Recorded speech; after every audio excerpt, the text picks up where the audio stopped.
Assalamualaikum warahmatullahi wabarakatuh. Waalaikumsalam. Selamat sore dan salam jumpa bersama saya. Perkenalkan nama saya dulu ya. Assalamualaikum, tadi sudah saya awali. Nama saya Subhan Aziz, selaku host dan juga anggota Perani. Yang saya ucapkan selamat datang juga kepada Ketua Umum Bapak Doni Endra Santo SHMH yang kali ini sudah hadir di tengah-tengah kita ya. Dan juga tidak kalah penting, kita juga sudah hadir di depan kita, yaitu Dr. Suhardi Sumo Mulyono SHMH selaku dosen pasca sarjana Universitas Mutiaul Anwar. Selamat datang Bapak Dr. Suhardi selaku deklarator ini. Beliau ini sangat dikenal dari awal pencetusan advokat di Indonesia ini seluruh, bahkan Pak ya, seluruh Indonesia ya, sebagai deklarator dari segala seluruh advokat yang ada di Indonesia pada tahun 2002. Baik, sekali lagi saya ucapkan selamat datang di kantor Perani Pusat ini, Pak. Terima kasih. Nah, kali ini kita akan membahas tentang suatu tema, yaitu dengan adanya isu-isu yang ada di negara Indonesia ini ya, khususnya yang terbaru nih, Pak. Ya.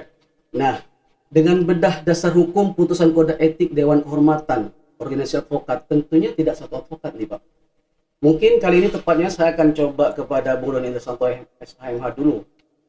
Nah, dengan adanya selaku kode etik ini, menurut Bung Doni Endra Santo SHMH, selaku Ketua Perani, bagaimana nih Pak isunya yang ada saat ini, Pak? Yang kira-kira sudah kita tahu semua, baik di medsos maupun di dunia advokat khususnya. Baik, terima kasih Bung Subhan Aziz. Jadi perlu kami tanggapi juga ya mengenai yang lagi gonjang-ganjing dunia advokat ini.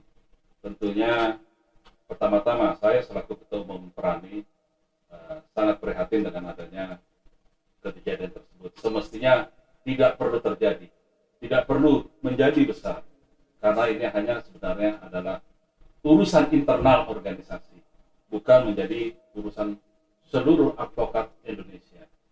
Nah, karena yang bersangkutan adalah juga tokoh advokat juga, ya, advokat terkenal, nah, akhirnya timbullah gonjangan ini.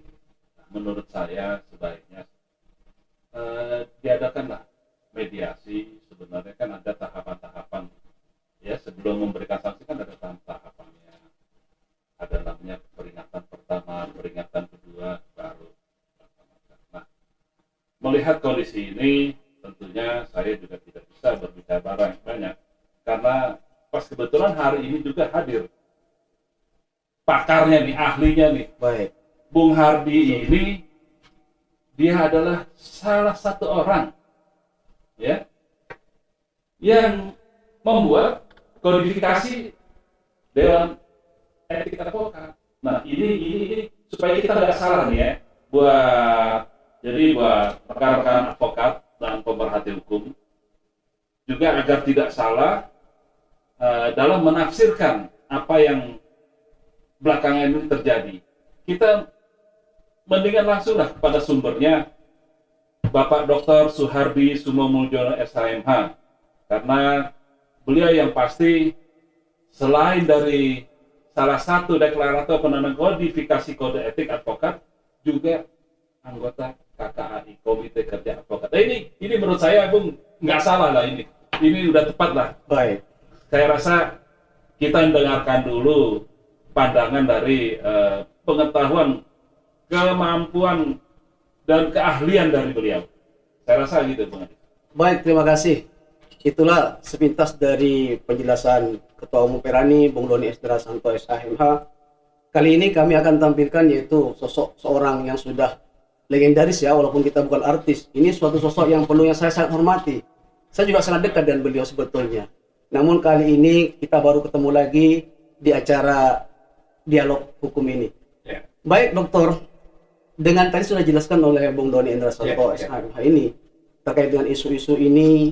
Tadi sudah dijelaskan harus ada seperti komunikasi atau dipanggil dulu untuk atas seperti apalah kepanjangan berlalu tentang kode etik.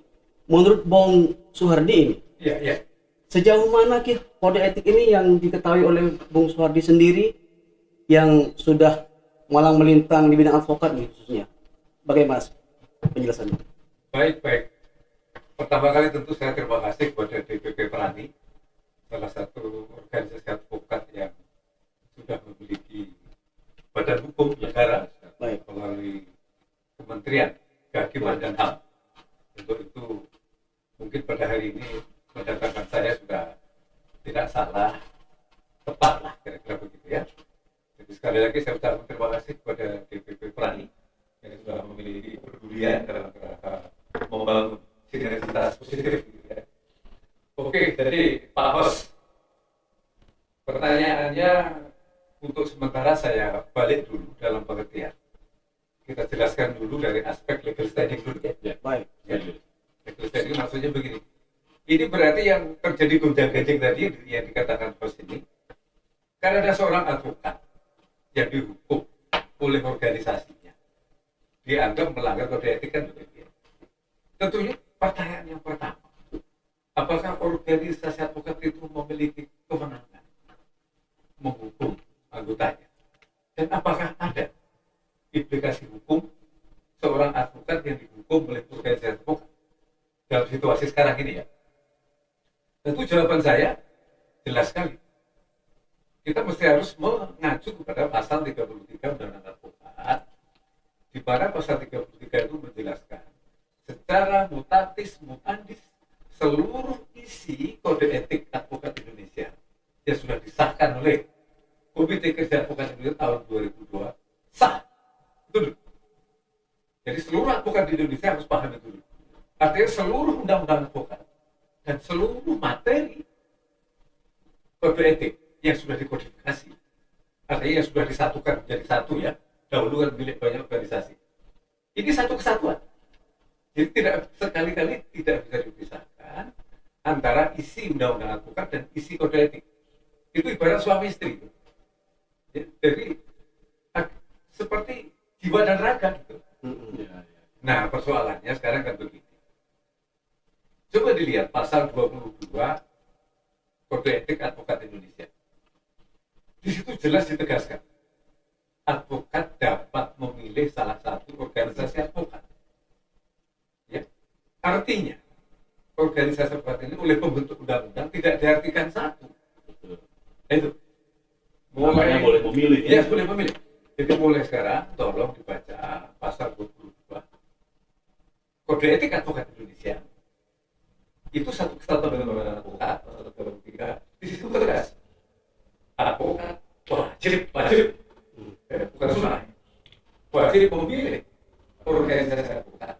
Artinya banyak organisasi advokat itu boleh dipilih salah satu gitu. Nah persoalannya, apakah boleh seseorang berpindah? Ya tentu boleh, karena boleh memilih. Baik. Nah itu yang nomor satu ya.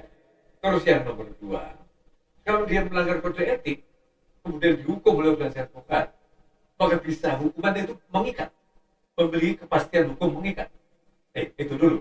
Jadi mulai saat ini harus kita pahami, Mulia Lubis pun, Asegaf pun, senior-senior kita semua itu ya, pernah dihukum. Bahkan Mulia Lubis dihukum selama-lamanya, tidak boleh praktek. Pertanyaan saya, apakah Mulia Lubis tutup kantor? Tentu tidak. Karena organisasi yang menghukum itu belum memiliki gitu ya, legal standing dari perspektif hukum publik. Ini hati-hati. Kalau nanti organisasi advokat terlalu banyak menghukum di kode etik, yang dihukum ini bisa saja nanti mempersoalkan. Karena putusan kode etik tidak diindahkan oleh negara. Boleh saja. Tidak diakui oleh hakim, tidak diakui oleh jaksa, oleh polisi. Tidak ada masalah. Karena memang organisasi itu belum memiliki karakter hukum publik. Nah itu. Apakah bisa itu, Prof? Ya. Suatu aturan kode etik tersebut tadi Ya. dimasukkan ke undang-undang seperti KUHP atau yang bisa diputuskan oleh yang biasa putusan, nama putusan kan pengadilan ya. Ya. Nah, sedangkan di sini suatu kode etik kan dari suatu ranah seperti yang tadi Prof bilang, seperti suami istri. Nah, kalau suami istri berantem seperti apapun di siang hari berantem, malam pun sudah damai, Prof. Ya. Nah, di sini kalau ternyata ini harus ada ada skors atas skors atau di pemutusan pemecatan yang tadi terkait dengan legal standing, apa dikatakan sah itu? Skorsing ataupun hukuman itu tidak memiliki kekuatan hukum yang mengikat. Itu bahasa hukum. Baik. Kenapa tidak memiliki kekuatan hukum yang mengikat? Karena dihukum oleh organisasi advokat ya belum memiliki fungsi-fungsi hukum publik. Begitu kan? Betul. Nah kalau ID nggak bisa. ID memiliki legal standing hukum publik. Jadi seluruh dokter yang dihukum, yang dipecat, tidak boleh praktek. Polisi juga sama. Anggotanya melanggar SOP, dipecat oleh Kapolri. Itu harus dipecat. Tidak bisa. Hakim juga begitu. Dia memiliki legal standing hukum publik. Pengacara belum bisa, bukan tidak bisa, belum bisa.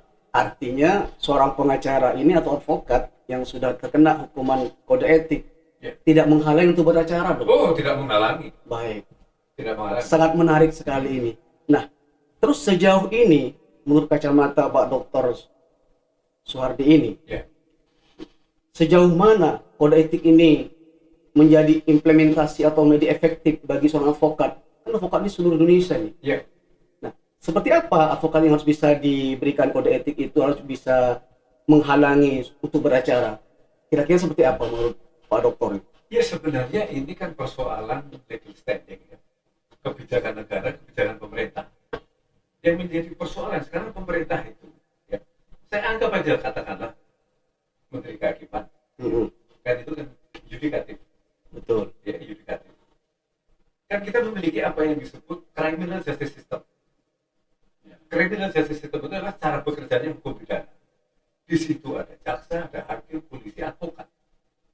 Menurut undang-undang kehakiman, ini semuanya ini harus memiliki apa yang disebut badan. Betul. Nah, jaksa sudah punya kejaksaan agung, hakim sudah punya badannya, namanya Mahkamah Agung, polisi Mabes Polri. Betul. Nah, badan advokat itu apa? Kan itu belum ada ini. Iya. Maka kemudian Pak bagaimana? Nah, ini Ketua Mahkamah Agung yang luar biasa pintarnya ini. Begitu hari ini undang-undang advokat diundangkan, beliau langsung membuat legislatif bahwa pelaksana undang-undang advokat adalah Komite Kerja Advokat Indonesia yang anggotanya seluruh organisasi advokat. Jadi seperti PBB kata itu. Tetapi kemudian tidak ditaati. Itu masalah. Andaikan saja legal standing itu sebenarnya kan kemauan politik negara melalui Mahkamah Agung.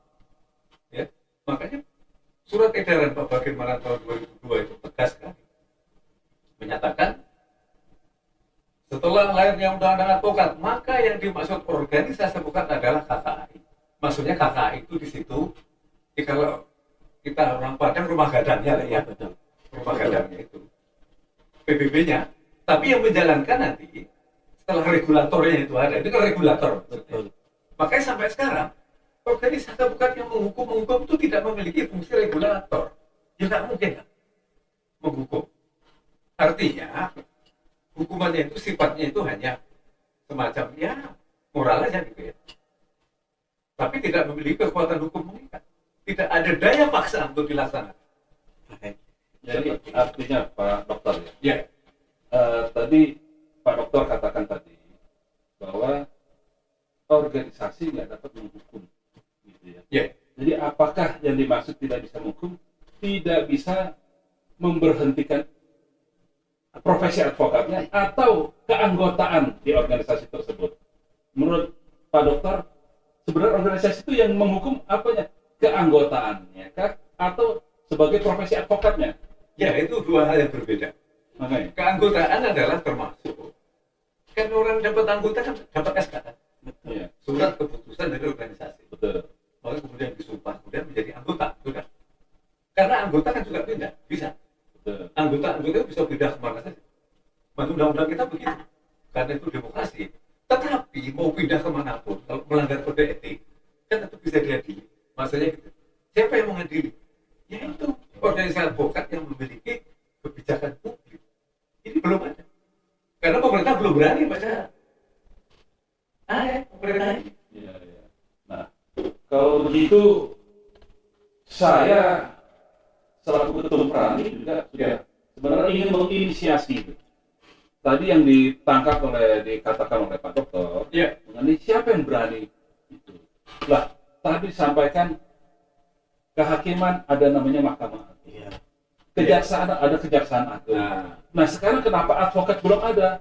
Nah, kami saran dari Pak Dokter, kami akan menginisiasi terbentuknya Dewan Advokat Nasional. Gimana tuh Pak Dokter? Artinya bukan mengganti dari Komite Kerja Advokat Indonesia, bukan. Ya. Tetapi ini kita selaraskan ini supaya kan kita advokat ini kan penegak hukum pilar keempat juga sama. Dalam artian perlukah dibentuk seperti itu ya, Bu? Iya, Ya. bukan perlu. Saya Sangat ingin menginisiasi Wah, ini, ingin menginisiasi itu, Baik. gitu. Nah, saran dari Pak Dokter bagaimana Pak Dokter? Nah gini, jadi kita harus kembali pada rule-nya dulu. Ya, kembali kepada aturan dasarnya. Sebenarnya kalau undang-undang advokat ini kan, undang-undang advokat itu jangan keliru. Tidak ada masalah. Tidak keliru.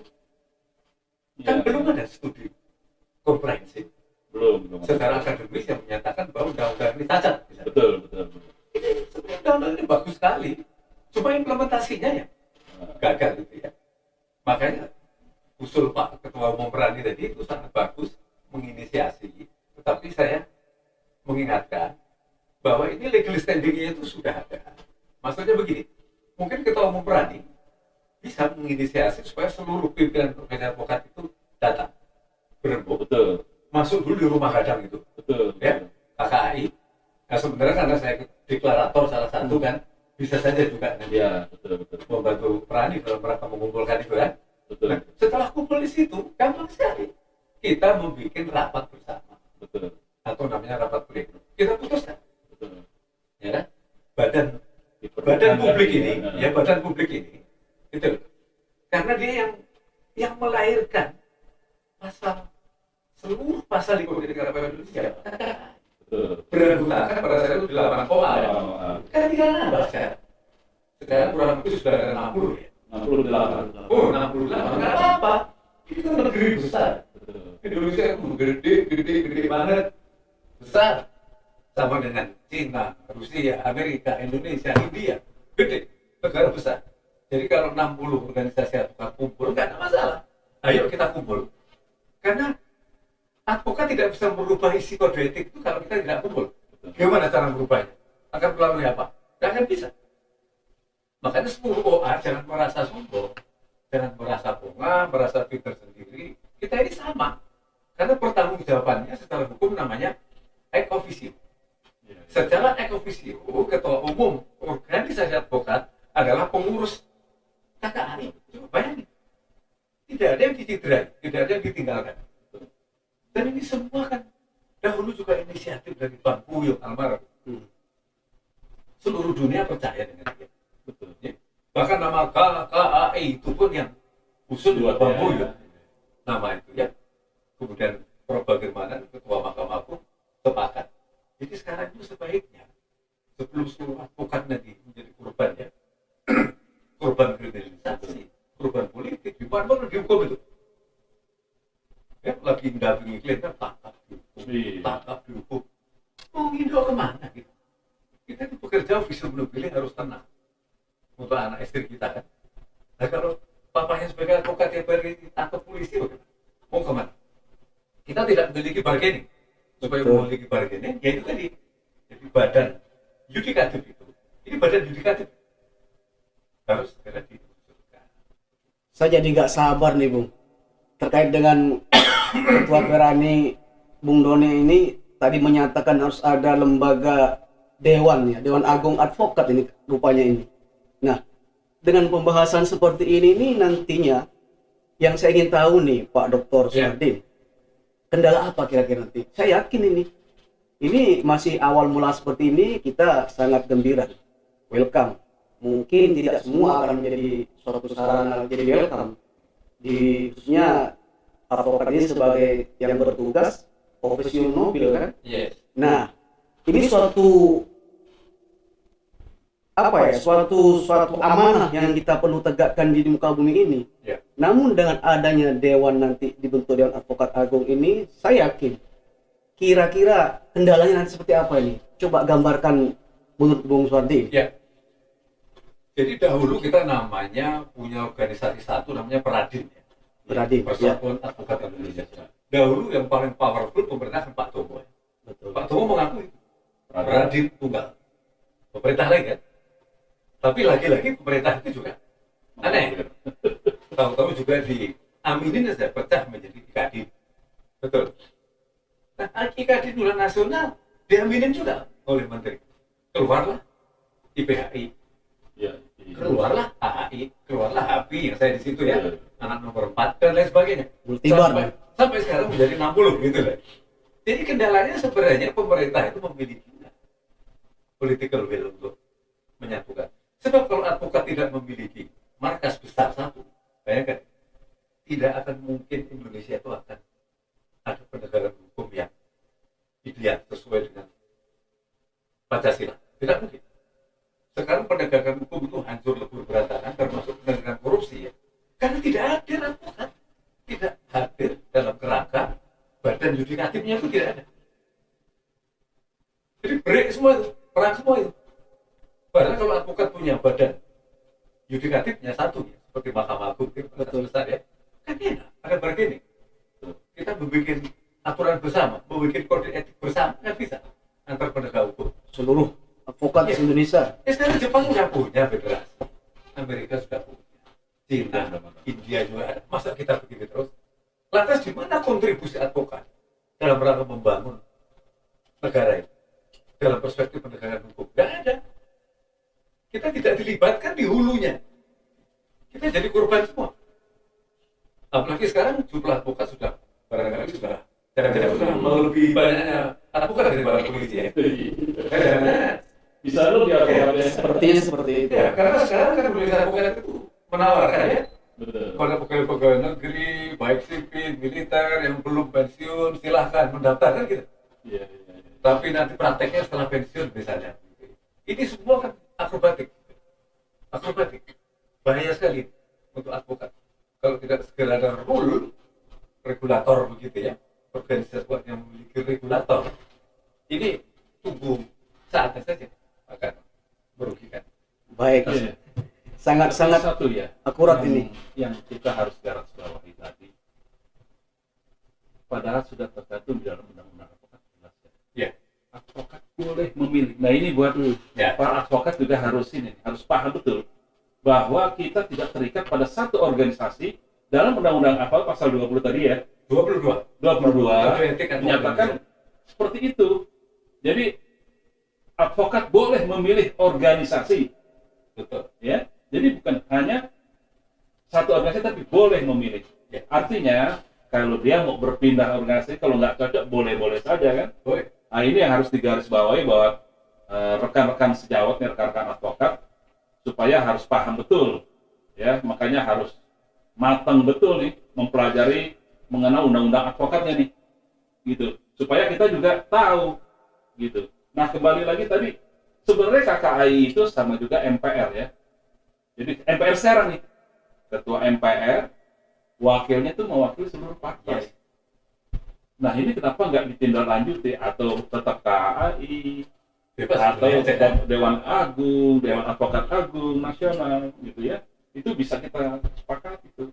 Jadi kalau bisa supaya juga nggak ada kesewenangan organisasi advokat, dan perlu diingat tuh nantinya Dewan Advokat nggak boleh cari uang, nggak boleh, dia nggak boleh sumpah, melaksanakan sumpah, cuma tugasnya adalah mengawasi advokat ini, gitu. Kalau ada yang mau diperingatkan atau dipecat, bisa banding atau kasasi di tempat Dewan Advokat. Ini menurut saya ini sangat menarik supaya juga terlindungi para advokatnya gitu ya, dari kesewenangan. Kan bisa saja juga atas intervensi pecat dia, bisa saja kan gitu. Nah terus kedepannya apa nih? Kedepannya kalau sudah terbentuk, kita ke DPR, kita amandemen ya, begitu ya Pak Dokter ya? Begini, jadi Apa masih undang-undang situ? sebenarnya undang-undang ini, bayangkan kalau bagaimana menyatakan pelaksana atas undang-undang advokat adalah Itu artinya kan regulator. Iya, betul. Regulator. Jelas itu KKI sebenarnya itu ya. seperti MPR, seperti PBB juga. Iya. Jadi KKI itu anggotanya Jelas bukan itu. manusia, bukan. Betul. PBB anggotanya bukan manusia, Betul. tapi negara. Negaranya betul. Sama, KKI anggotanya juga bukan OA-nya, Organisasi. organisasinya. Organisasi. Maka kemudian pertanggungjawaban hukumnya bersifat kolegialitas. Karena secara ekofisio siapapun akan menjadi pengurus KKI. Luar biasa ini. Betul. Ini benar-benar KKI itu lahir dari rahimnya bumi Pancasila. Betul. Jadi nggak bisa ini Nah, untuk tidak kita seperti apa ke depannya, misalnya nama mau diganti ya boleh aja gitu ya. Dan Iya, tergantung kita itu nanti Betul. rapat bersama itu. sebenarnya juga menarik ya, KKI sebenarnya yang tenggelam sebenarnya rohnya dari advokat jadi situ sebenarnya itu. Iya. KKI itu. Nah, mungkin dengan hari ini kita juga bisa gaungkan lagi nih. Kita hidupkan kembali KKI supaya jadi payungnya para organisasi advokat. Ya mungkin bisa saya tambahkan ya. Baik. Kenapa? KKI itu kan sudah memproduksi, sudah menghasilkan satu Betul. kodifikasi kode etik advokat Indonesia. Dari Ini susah. artinya. Karena dulu 8 itu punya masing-masing. Kemudian dijadikan satu namanya kodek. Betul. Kodek itu kodifikasi. Ini hasilnya. Setelah kita kodifikasi, kemudian sebelum KKI diakui oleh Mahkamah Agung, KKI itu juga diuji dulu oleh Mahkamah Agung. Diuji dalam pengertian harus melahirkan produk. Makanya kemudian tahun 2002 kita melahirkan 1000 advokat KKI. Akhirnya Mahkamah Agung menganggap ini, oke, kalau begitu memang ini sudah semacam badan negara. Yang kebetulan salah satu yang memprok langsung ya waktu itu ya. Saya salah satu deklarator dari kodifikasi kode etik advokat dan juga salah satu pendiri KKI. Ya, karena itu rapatnya di kantor Bang Buyung. Nah, Bang Buyung yang bilang, oh KKI itu namanya komite kerja. Ya karena dia paling senior, yang Betul. berani melawan kekuasaan siapa sih? Kalau kita nggak nurut sama orang tua, menurut siapa? betul. Kualat nanti ya. Kira-kira seperti itu. Jadi mudah-mudahan kita mengingatkan lah ya. Iya. Mumpung saya juga masih hidup kan begitu. Iya. Nah, Artinya roh dari KAI ini akan kita munculkan kembali yang mana melahirkan advokat-advokat organisasi yang sudah ada sekarang ya, ya. yang sudah memenuhi di Nusantara ini baik dari lembaga-lembaga organisasi Peradi maupun Peradi sendiri kan ada kurang lebih ada 6 apa 7 itu Pak Dokter, dan juga KAI juga, dan juga tapi yang saya tahu ini satu-satu cuma Perani yang belum nih. Perani mudah-mudahan tidak ada Bung, cukup satu Bung ya. Harapan Insya Bung Allah, seperti ya. itu. Kan kita kebersamaan gitu ya. Sekedar Kita mengingatkan bersama. saja ini buat rekan-rekan di luar sana, para advokat yang terkait dengan undang-undang kode etik tersebut ini tidak usah khawatir artinya. Begitu kan Pak Ya. Dokter? Dan satu lagi saya nambahkan Pak Os. Jangan khawatir karena nanti fungsi KKI itu hanya kebijakan. Betul. Rumah gadang itu hanya kebijakan. Nanti PKPA semua Oh, anggota. ya. Anggotanya OA. Jadi nggak ada persoalan. Nah kalau anggota bebas memilih OA itu artinya kan begini. Jadi kita itu menggunakan istilah secara filosofis gitu ya. Persaingan sehat. Nanti kalau OA ini tidak mutu, tidak berkualitas, pasti tinggal anggota. Betul, setuju. Jadi anggota mosok suruh tetap jadi anggota di OA yang tidak kualitas, kasihan dong. Seleksi alam lah. Seleksi Ya. alam, betul. Jadi anggota diberi kesempatan secara demokratis untuk memilih. Mungkin yang dipilih mungkin aku milih Perani misalnya ya, karena dia bagus non litigasinya misalnya. Bisa saja. Nah gitu. Jadi ini tidak menghilangkan kemerdekaan organisasi advokat ya, dengan difungsinya regulator organisasi. KKI atau nama apapun silakan. Ya. Artinya harus siap-siap nih, Ketua Umum Peraninya akan menampung nanti rekan-rekan yang mau bergabung. Di sini tadi sudah dibahas panjang lebar oleh Pak Dokter dan juga Ketua Umum Perani. Seluruh anggota organisasi ini tidak akan mengurangi oleh adanya nanti lembaga dewan advokat ini, bahwa kewenangannya, dan di sini untuk dewan advokat sendiri ini akan memunculkan suatu lembaga baru hanya mengawasi. Betul Bung ya? Betul. Hanya mengawasi bagaimana nanti perjalanan para advokat nanti di luar sana, dan tidak akan ada kesewenang-wenangan untuk memecat.